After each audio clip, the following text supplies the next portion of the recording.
Guys, pupunta na tayo ng sementeryo. Galing tayo sa bahay, dinala natin yung luyang dilaw. Tapos punta na tayo ng sementeryo. Check natin yung puntod ni ate kung nandun pa. Pati kung malago na yung damo, tatabasa natin ang konti.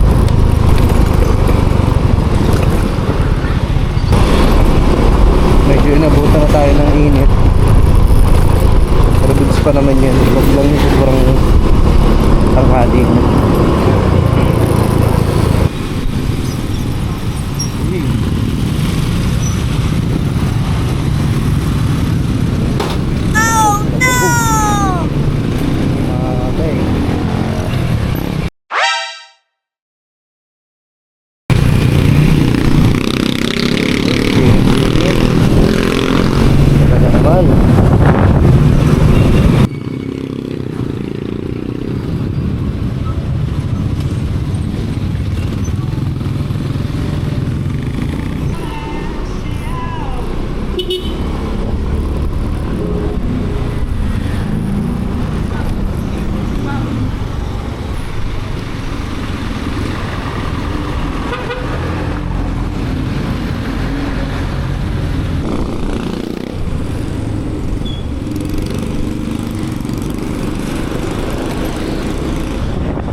Sa market din na tayo guys, malapit na tayo sa pinaglibingan kay ate.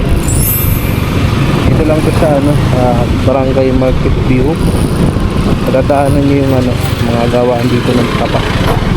Ayan. Tapos may mga nagbebenta rin dito guys ng mga tapa. Ayan yung mga usok, pinapausukan yung tinapa. Pag napadaan ka dito, may tinapa talaga. Ayan, dito tayo guys. Kakaanan na tayo dito. Tagal na rin ako hindi nakakapunta dito guys. Tapos may mga nakatira din dito, di ba? Ayan. Tapos tingnan natin dito guys kung ano yung lagay ng ating. Ayan, may tabas naman pala yung kay ate. Dito tayo mag-park. Ayan yung kay ate.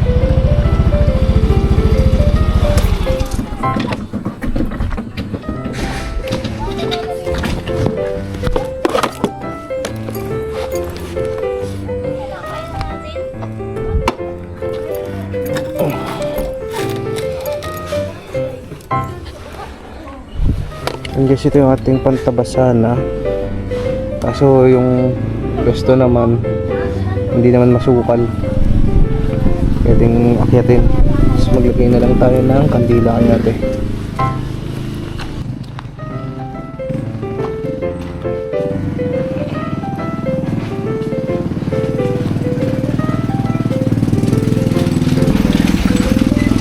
Tabas naman dito. Tapos ito yung kay ating puntod. Puntahan din natin yung kay tatay mamaya. Lagyan lang natin ng kandila. Ayun guys, nalagyan na natin ng kandila. Hindi naman masukal masyado.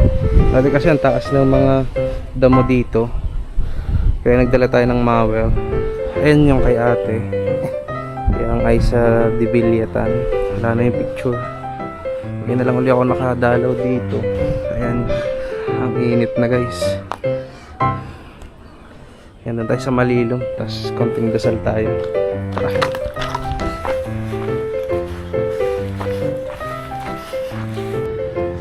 Ito nga pala guys yung ating public cemetery.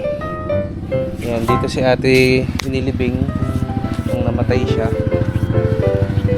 Tapos yung itong nasa likod natin, ayan guys, yan ay libingan ng mga Muslim, pagkakaalam ko. Yan, mga Muslim, bibingan ng mga Muslim yan. meron din sila dito. Hindi lang puro Katoliko or what na religion. Kasi to guys, yung mga bakante. Yan, mga bakante pa yan. Pero dun sa part dun, may butas kasi dun. Hindi ko alam kung kinuha, kinalis. Pero dito yung sa amin, sa ate ko, okay pa naman. Ito guys yung dala nating pang mower. In case na malago yung damo, ito sana yung gagamitin natin. Yan. Mukhang hindi natin magagamit kasi okay naman. Hindi naman din. After natin dito guys, punta natin yung lolo ko. Dito din nakalibing. Dun sa part dun. Doon natin pupuntahan. Ayun guys, tapos na tayo dito kay ate. Punta na naman natin yung sa lolo ko dito sa kabila. Try natin puntahan kasi medyo papasok pa dun sa kabila. May mga nakatira din dun. Then tara, punta natin. Ayun guys, tara, punta natin yung kay tatay. Tingnan natin kung makakapasok tayo dito guys. Aray ka, puwing pa ako.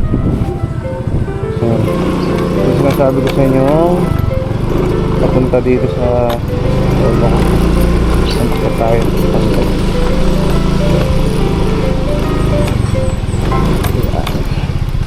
Dito guys. Kailangan natin si tatay.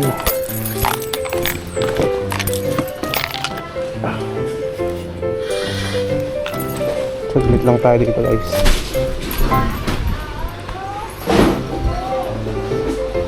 Ito yung mga natin guys. Kasi dito yung kay tatay. Bibili ay ito. May aso dito ah.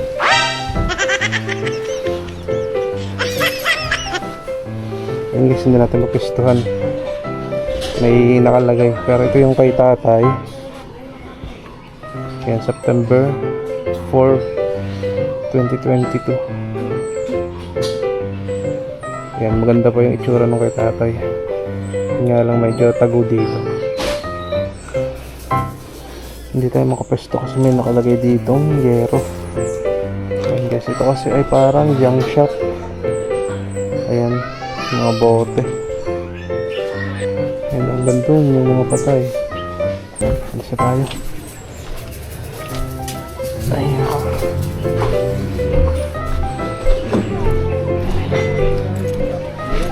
Ayan ko. Ginawa na itong junk shop.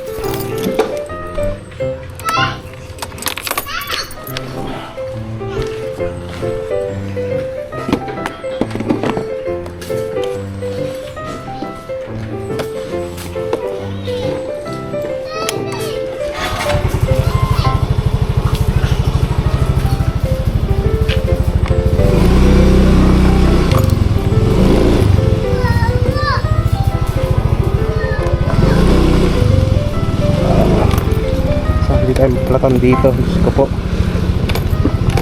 daming bubog. Ayun guys, yung mga iba pang puntod medyo dinadamo na. Mas okay pa rin dun sa pwesto ni ate at ni tatay. Ayan guys, yung cemetery ng mga pwesto dito.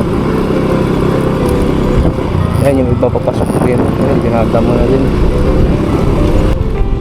Baka dito magamit natin guys yung pamagar natin. Baka dito malago na. Dito yung kay nanay. Dito na tayo mag-park para hindi kasi na mainit.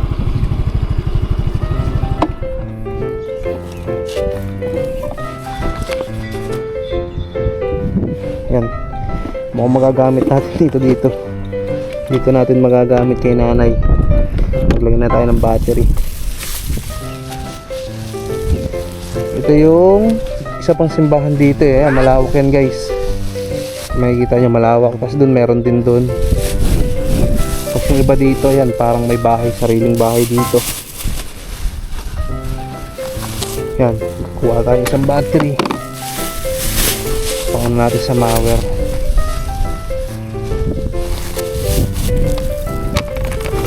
kagandahan dito guys, pwede natin dalhin kahit saan ito. Ayan, portable kasi ito, charge lang yung ating pamawer. Ayan, hanapin natin yung kay nanay, tapos tabasan natin ng konti. Ang maliit yung kay nanay,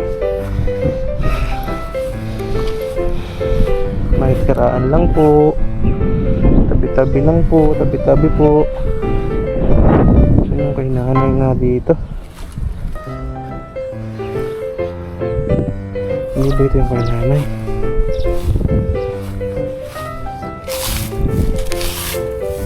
Ay hindi, saan yung kay nanay?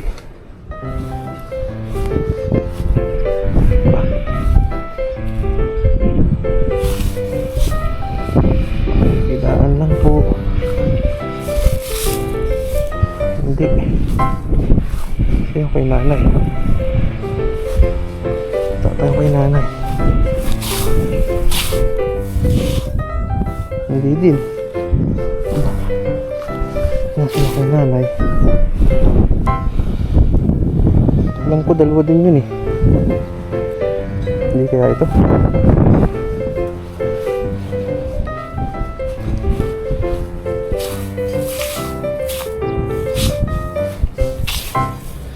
Hindi.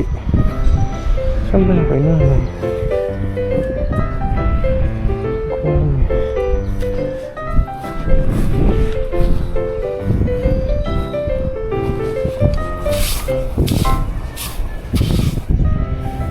Hindi dun eh. Oh, malayo na. Asan yung kay nanay? Hindi ba ito? Ay, ito. Ito nga. Parang dyan. Ito nga yun. Tara. Sabi natin bawasan.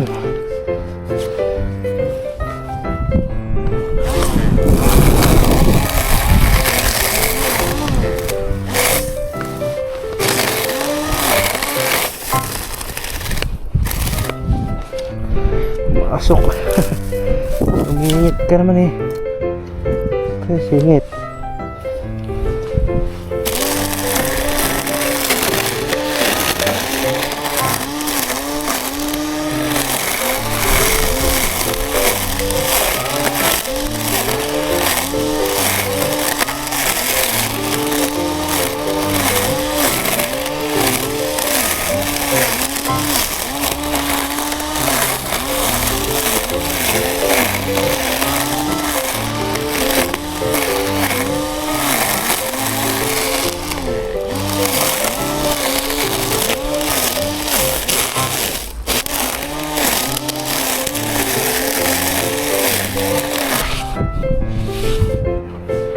Ayan, linis na. Ay nanay, ngayon lang uli ka. Ngayon lang uli ako nakatdalaw. Ay lolo, mga lola, lolo. Kamusta po? Medyo nahirapan akong hanapin itong inyo.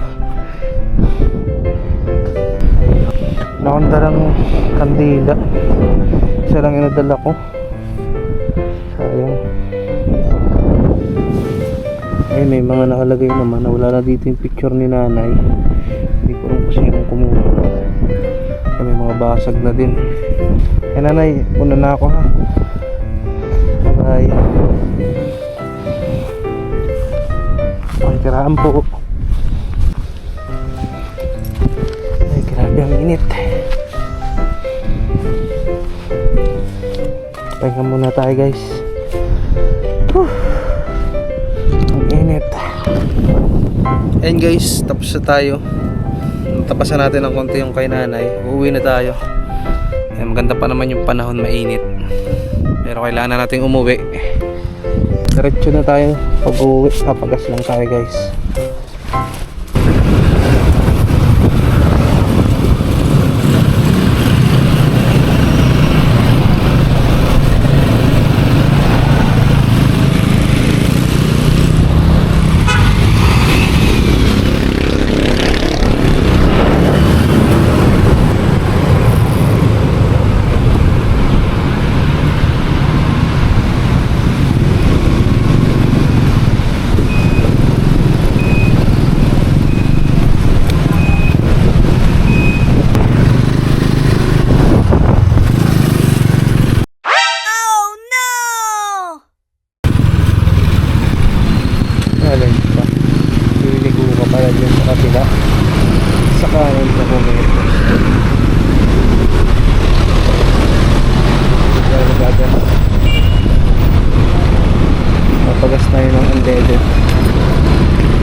Yan, leaded. Magkano po? 91.50 lang. Ay.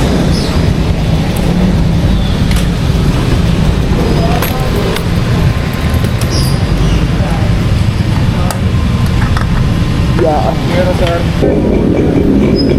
Hey guys, balik sa green tayo. Magkano ba ano? Almost 2 pesos ang difference ng gas ng 95 saka 91 octane.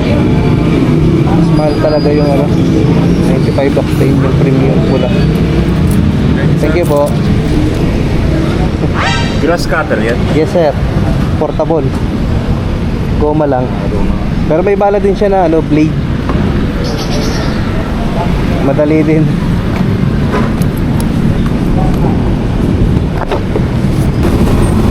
Magandang ginawa nila guys, naglagay sila dito ng stoplight. Ayan. Kasi nung wala pang stoplight dito, ayan, nung wala pang stoplight, ganyan. Yun, saway. Si tropa. Ayan, nagsama-sama pa kayo dyan. May stoplight na nga. Talagang diretso pa, isa pa yun. Diba? Iwas traffic, iwas aksidente natin siya guys. Dapat lahat ng intersection lagyan ng ganyan para iwas traffic, iwas disgrasya din tayo guys. Pero depende pa rin yung sa motorista guys kung halimbawa talagang pasaway.